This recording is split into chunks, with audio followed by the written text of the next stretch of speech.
ঢাকা সিলেট মহাসড়ক ধরে এগিয়ে যেতেই একপাশ দিয়ে শুরু হয়েছে বিশ্বনাথগামী সড়কের। এই সড়ক ধরে কিছু দূর এগুতেই বিশ্বনাথ শাহজিরগাঁও গ্রাম। ছায়া ঘেরা ছোট্ট এই গ্রামে আজ আমরা এসেছি বাংলা ভিউয়ের নিয়মিত আয়োজন গাঁও গ্রাম অনুষ্ঠান নিয়ে। দেখাবো প্রবাসী অধ্যুষিত এই গ্রামের হাল হকিকত।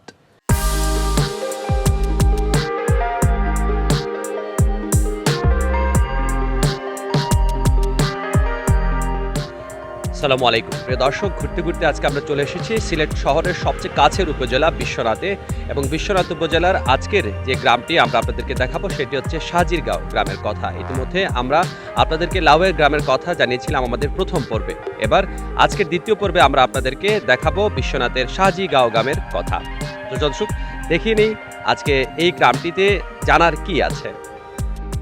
শাহজিরগাঁও গ্রামের সৌন্দর্য যে কাউকেই মুগ্ধ করবে। পরন্ত দুপুরে ছায়ায় ঘেরা মায়া ভরা গ্রাম, আঁকাবাঁকা বয়ে চলা নদী খাল, সবুজ শ্যামল মাঠ, সবকিছুই যেন সৌন্দর্যময় প্রাকৃতিক ছবি। মেঠো পথ দিয়ে গেলে চোখ আটকে যাবে ছাক ছাক রাজহাঁস কিংবা পাতিহাঁসের দলে। হাঁসের প্যাক শব্দে মন ভরে যাবে পথচারীদের। হেমন্তে আবার গ্রাম পাল্টে যায় অন্যরকম আবহে। নির্মল প্রকৃতি আর দিগন্ত বিস্তৃত মাঠে পাকা ধানের উপর সূর্যের কিরণে চারপাশে বিচরণ করে সোনালী আভা। কালের বিবর্তনে দিগন্তজোড়া মাঠ হারিয়ে গেলেও গ্রামের পথে প্রান্তরে হেমন্তের সৌন্দর্যে ভাটা পড়েনি আজও। বলছিলাম শাহজিরগাঁও গ্রামের কথা। গ্রামের একমাত্র সড়কটি দীর্ঘদিন ধরেই পড়ে আছে ভাঙাচোরা অবস্থায়। সর্বশেষ 2008 সালে এই রাস্তায় কাজ করা হয়েছিল। এরপর আর এই সড়কটি সংস্কার করা হয়নি। রাস্তার কাজ না হওয়া নিয়ে এখানকার মানুষের মাঝে আছে ক্ষোভ। আমরা রাস্তা তো গেছে কি ভাঙ্গিয়া, এটা 2 বছর ধরে আমরা কষ্ট করি। আমরা এমপি গেছেও গেছি, আমরা কইছি এমপি গেছে বাসা দিয়ে বাসা দিয়েছিলাম হইছি, এর মধ্যে তাই নিজেও আইয়া দেখে গেছি। ঠিক আছে, আর রোজা ফুরা ইলা তাই যাইকা গেলা হইলা হয় করব, আর তাই না হল না। প্রবাসী অধ্যুষিত এই গ্রামে প্রবাসীদের তৈরি অনেকগুলো বাড়ি আছে, তবে এসব বাড়ির বেশিরভাগই এখন শূন্য। শখের বশে নিজের গ্রামে বিলাসবহুল বাড়ি বানিয়ে মালিকপক্ষের বেশিরভাগই এখন থাকেন দেশের বাইরে। তবে দেশের বাইরে থাকলেও গ্রামের প্রতি আছে তাদের অগাধ টান। গ্রামের একমাত্র মসজিদটি গড়ে উঠেছে তাদেরই অর্থায়নে।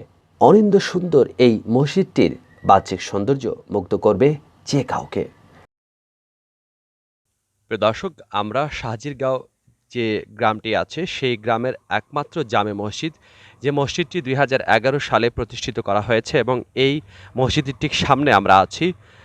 অন্যান্য যে মসজিদগুলো আছে সেই মসজিদ থেকে কিন্তু এই মসজিদের যে বাহ্যিক রূপটি আছে সেটা কিন্তু একদমই অন্যরকম। আপনারাও স্ক্রিনে যেই দৃশ্যগুলি দেখতে পাচ্ছেন, মসজিদের বাইরে দেয়ালের মধ্যে মক্কা শরীফ, মদিনা শরীফ সহ ইসলামী স্থাপত্যের যে নিদর্শনগুলো আছে সেই নিদর্শনের ছবি টাঙানো হয়েছে, এবং ডান পাশে একটা 3 তলা বিশিষ্ট গম্বুজ তৈরি করা হয়েছে, মিনার তৈরি করা হয়েছে। এর আগেও আপনার একটা ছোট্ট মসজিদ ছিল।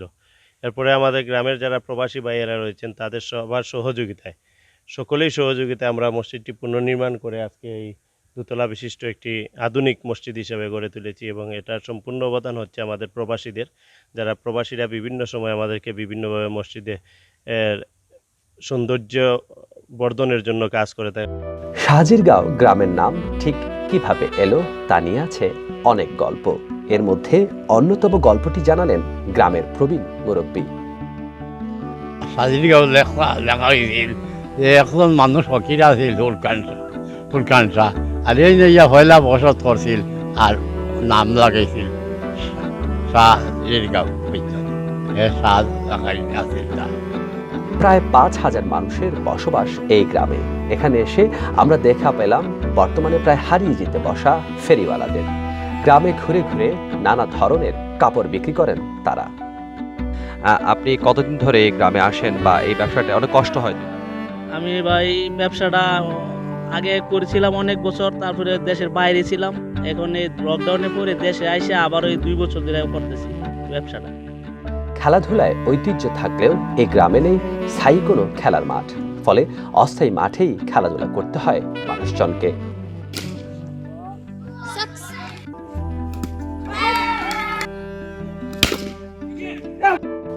তবে ষাঁড়ের লড়াইয়ে এক বিখ্যাত নাম শাহজিরগাঁও।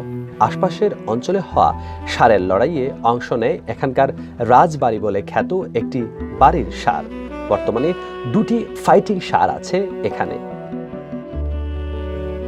দর্শক, আমরা যে বাড়িটিতে এসেছি সেটি শাহজিরগাঁও রাজবাড়ি নামে পরিচিত, যেখানে আমরা কবুতর আপনাদেরকে দেখালাম, সরাইলের বিখ্যাত সরালি মুরগি সেটাও দেখালাম। সেই সাথে কিন্তু এখানে দেখা যাচ্ছে লড়াইয়ের খুব সুন্দর 2টি ষাঁড় এই জায়গাটিতে আছে।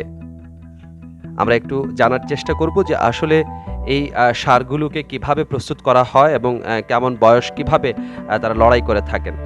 ওগুলা শখের বসে প্রথম ফালছিলাম, তারপরে এই লড়াই করে ভালো লাগছে, এই সময় লড়াই করে গেছি। সর্বশেষ কবে লড়াই করেছে? সর্বশেষ গত বছর লড়াই করছিল, ওই 2001 ওইটাই লড়াই করছিল। লাস্ট লড়াই করছিল CID একটা গরু ছিল, ওরে মারছে, ওটা মারে বর্তমানে উইন আছে, 2টা মাইট উইন আছে। গ্রামের একমাত্র প্রাথমিক বিদ্যালয়টি 80-র দশকে প্রতিষ্ঠিত হলেও নতুন ভবনে উঠেছে 2011 সালে। প্রায় 2 শতাধিক শিক্ষার্থী পড়াশোনা করছেন এই স্কুলে। বর্তমানে স্কুলের ছাত্রছাত্রীদের জন্য চলছে শৌচাগার নির্মাণ।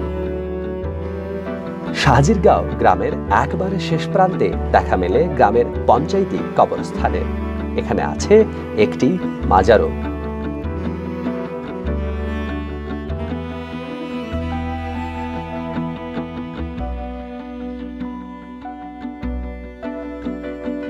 নদী প্রধান দেশ হয় বাংলাদেশের অধিকাংশ গ্রামের সাথে নদীর নিবিড় সম্পর্ক।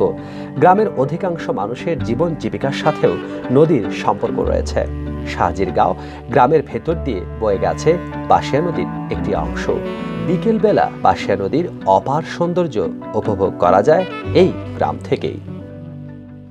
প্রিয় দর্শক, গাঁওগ্রাম অনুষ্ঠানের মাধ্যমে আমরা আপনাদেরকে আজকে দেখানোর চেষ্টা করলাম বিশ্বনাথ উপজেলার শাহজিরগাঁও গ্রামের কথা। আগামী পর্বে অন্য কোনো গ্রামের গল্প নিয়ে হাজির হব আপনাদের সামনে। সে পর্যন্ত সবাই ভালো থাকুন, সুস্থ থাকুন, বাংলা ফিয়ের সাথে থাকুন। খোদা হাফেজ।